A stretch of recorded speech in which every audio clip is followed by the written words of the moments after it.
নতুন বছরের শুরুতেই সাত সকালে ভয়াবহ পথ দুর্ঘটনা। বেপরোয়া ডিসিএম গাড়ির ধাক্কায় আহত হলেন 6 জন।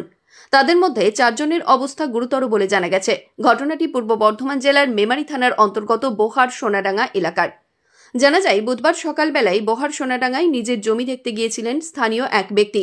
ওই ব্যক্তি জমি দেখার পর বেশ কিছুক্ষণ স্থানীয় লোকজনের সঙ্গে কথা বলছিলেন, আর তখনই কালনার দিক থেকে আসা একটি বেপরোয়া ডিসিএম গাড়ি তাদের ধাক্কা মারে। পার্শ্ববর্তী নয়নজুলিতে পড়ে যায় গাড়িটি। ঘটনাস্থলে আহত হন প্রায় 6 জন। তড়িঘড়ি তাদের উদ্ধার করে প্রথমেই মধুপুর স্বাস্থ্যকেন্দ্রে নিয়ে যাওয়া হলে সেখানে 4 জনের অবস্থার অবনতি বুঝে চিকিৎসকরা বর্ধমানে স্থানান্তরিত করেছেন বলে সূত্র মারফত জানা গেছে। ঘটনাস্থলে পৌঁছায় মেমারি থানার সাতগেছিয়া ফাঁড়ির পুলিশ। ঘটনার পর ঘাতক ডিসিএম গাড়িটিকে আটক করা হয়েছে। পাশাপাশি ওই গাড়ির চালককেও আটক করেছে পুলিশ। ঘটনাটা কি ঘটেছে দাদা? এখানে ঘটনাটা কালনা থেকে বর্ধমান থেকে একটা ডিসিএম আসছিল। হ্যাঁ, ডিসিএমটা নিয়ন্ত্রণ হারিয়ে 5-6 জনকে আহত হয়েছে। মানে একটা বাড়িতে ধাক্কা মারার পরে বাড়ির সাইডে যারা ছিল তাদেরকে গুরুতর আহত হয়েছে 4 জন, আর 2 জন হালকা জখম হয়েছে। তাদের কোথায় নিয়ে যাওয়া হয়েছে চিকিৎসা? বর্ধমান মেডিকেল কলেজ হাসপাতালে নিয়ে যাওয়া হয়েছে। আর গাড়ি এবং গাড়ির ড্রাইভারকে কি প্রশাসন আটক করেছে? হ্যাঁ, প্রশাসনে আটক করেছে মেমারি থানা পুলিশ।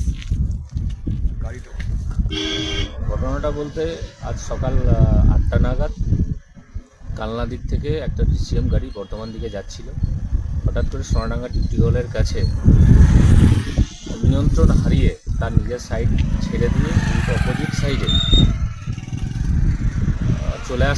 চলে আসার ফলে এখানে একজন বাইক আরোহী, তার জমি আছে পাশেই, তিনি জমির চাষের জন্য তার লেবারকে নিয়ে দাঁড়িয়েছিলেন এবং পাশে একটা একতলা বাড়ি আছে, সেই বাড়ির বউ এবং তাদের একজন রিলেটিভ তারাও এখানে দাঁড়িয়েছিলেন এবং সেই গাড়িটা এসে প্রথমেই ওই বাড়ির দেওয়ালে ধাক্কা মারে, তারপর নিয়ন্ত্রণ হারিয়ে তাদেরকে চাপা দেয়।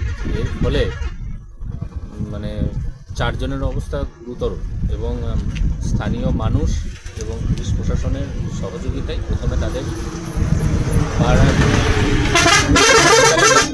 নিয়ে যাওয়া হয়। সেখান থেকে তাদের অবস্থা গুরুতর হওয়াতে বর্ধমান হসপিটালে ট্রান্সফার করা হয়েছে। মোট কজন আহত হয়েছে? মোট 5 জন। মানে 4 জনের অবস্থা আশঙ্কা।